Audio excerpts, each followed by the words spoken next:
Hello everybody, welcome to my channel. It's good to have you here. My name is Gemma, I'm an advanced occultist, and today I really want to talk about astrology and how it can interlink with fae, folklore and things like that.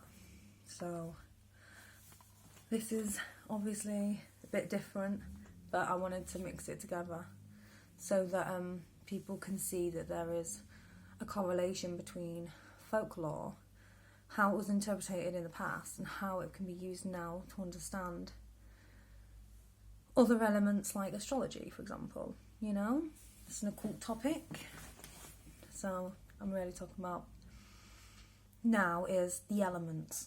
So that's what sort of corresponds mainly, primarily with astrology and fae folklore. It's the elements, okay? So this can be, you know, air, fire, water, okay? So these are the primary ones, okay? These are the first ones.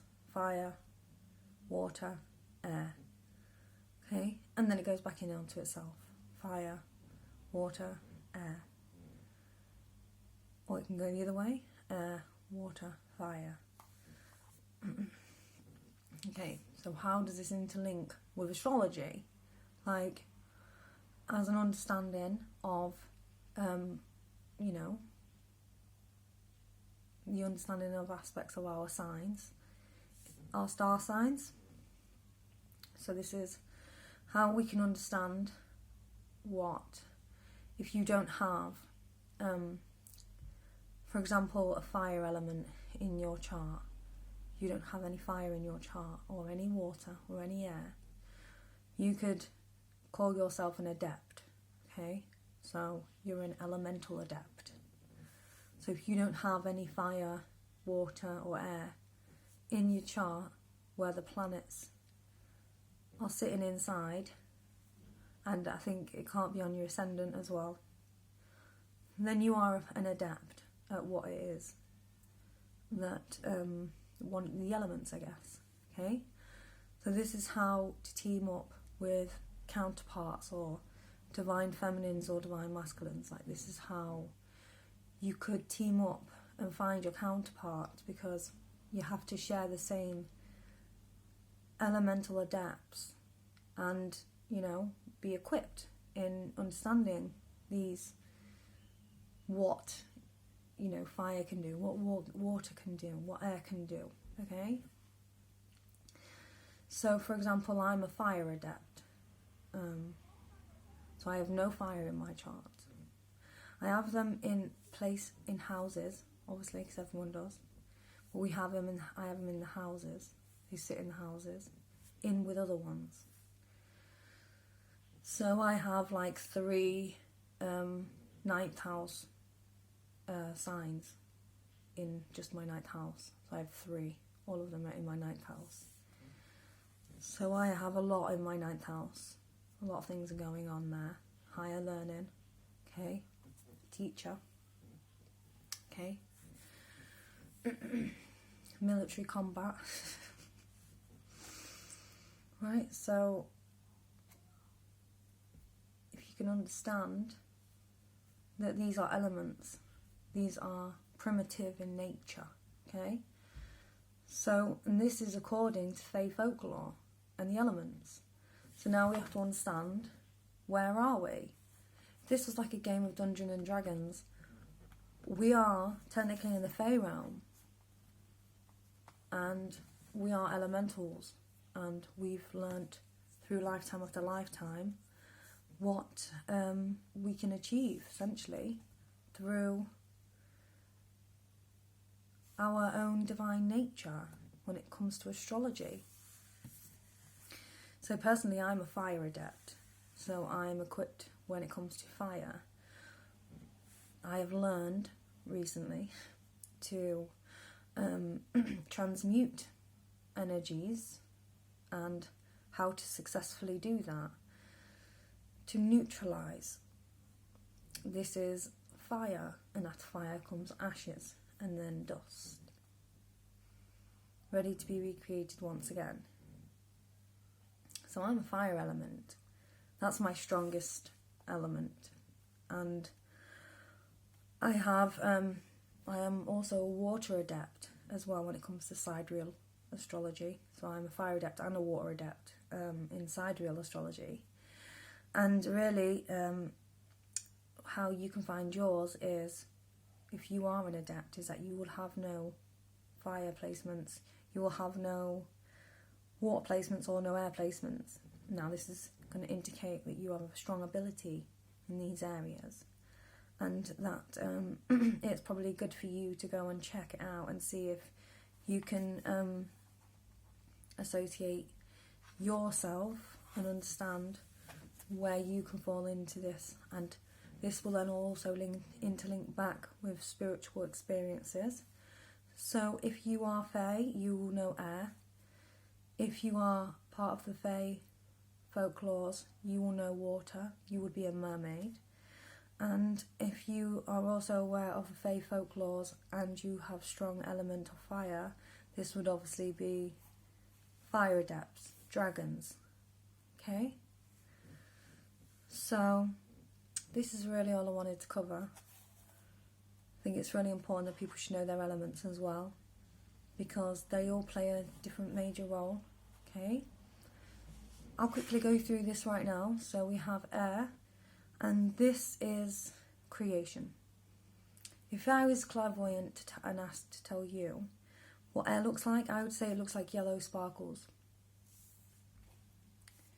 So water is just really water, okay? It's almost like you become part of that water. That's an embodiment of being a mermaid, okay? Now you can understand this as an archetype, or you can really spiritually understand this as a truth, okay? And it's up to you how you interpret it. It's just imaginative work. This is to come in contact with elements. This is to bring you into a state of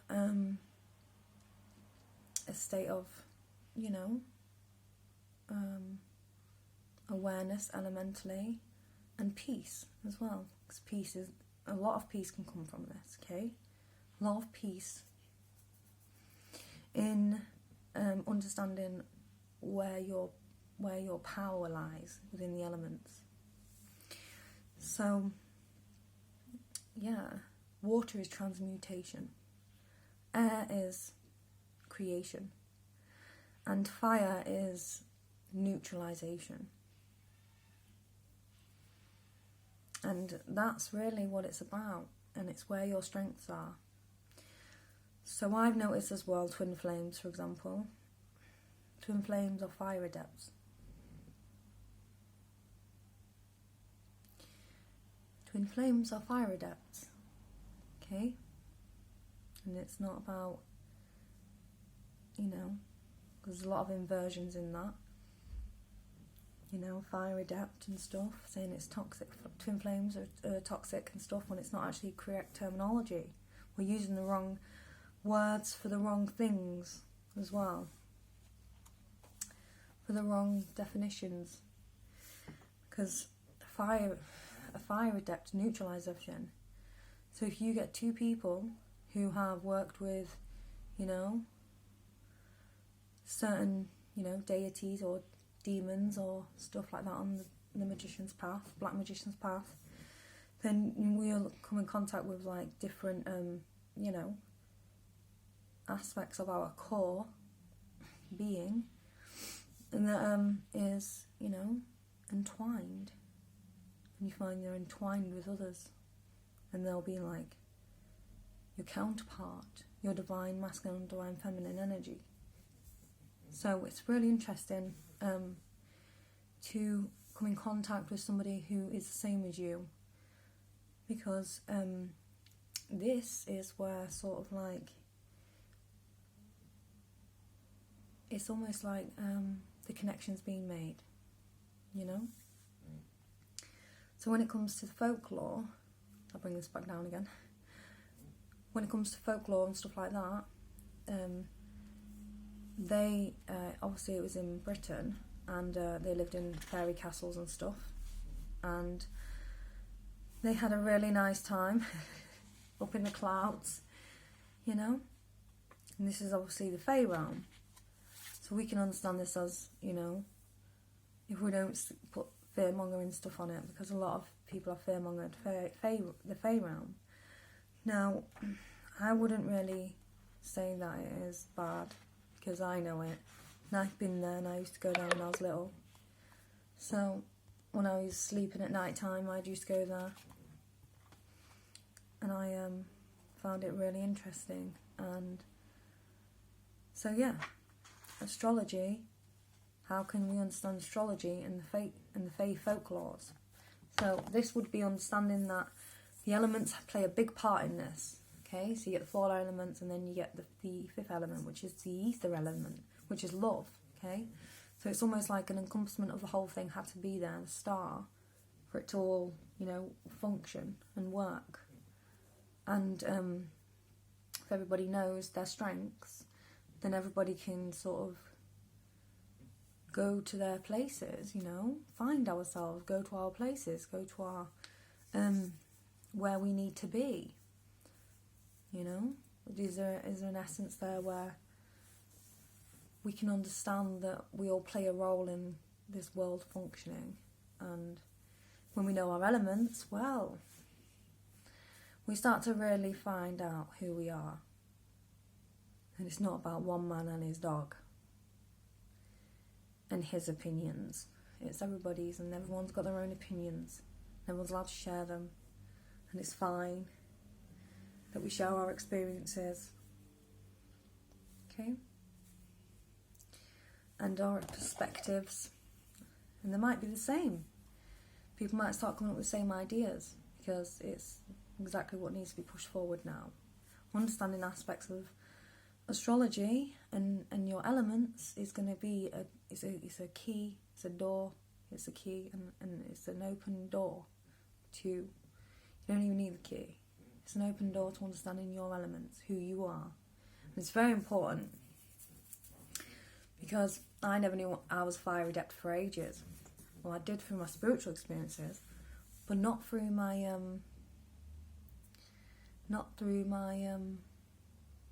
astrology or anything. Just didn't have any in there. But it just proved that I was an adept, and I know how to work with this. I know how to use fire, because I'm a fire adept. And I think I'm in sidereal. I am a water adept as well. So I am a nymph. I am a mermaid. I'm a siren. So it's a really interesting topic to talk about, the Fae realm. And I'll probably talk about this again in the future, but that was just a little something to add, to blend in with astrology, to blend in understanding aspects of astrology and Fae folklore, and how the significance folklore has on society as well today, still today, through these understandings of elements. We have to understand if we are of this place, and this place is elemental in nature, well, we have to go back to those times where there was an essence of magic and truth, because that's going to direct us back into this era, to understanding the elements and the importance of them, and which ones we are as individuals. Because when we know who we are as individuals, what our power is, our superpower, okay, then we can obviously seek to, build, make connections. So we don't, because then we know who we are.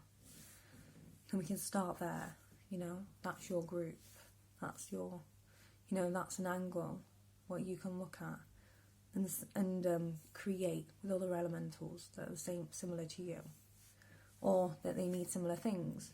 So we go to each other for similar reasons, for different reasons. So we all work together still. We'll just keep creating. Okay? So it's just really important to know our elements. If we know our elements, then we can... everyone has a place. Anyway, thank you for listening to me. If you like my content, like and subscribe, and there'll be more. Bye!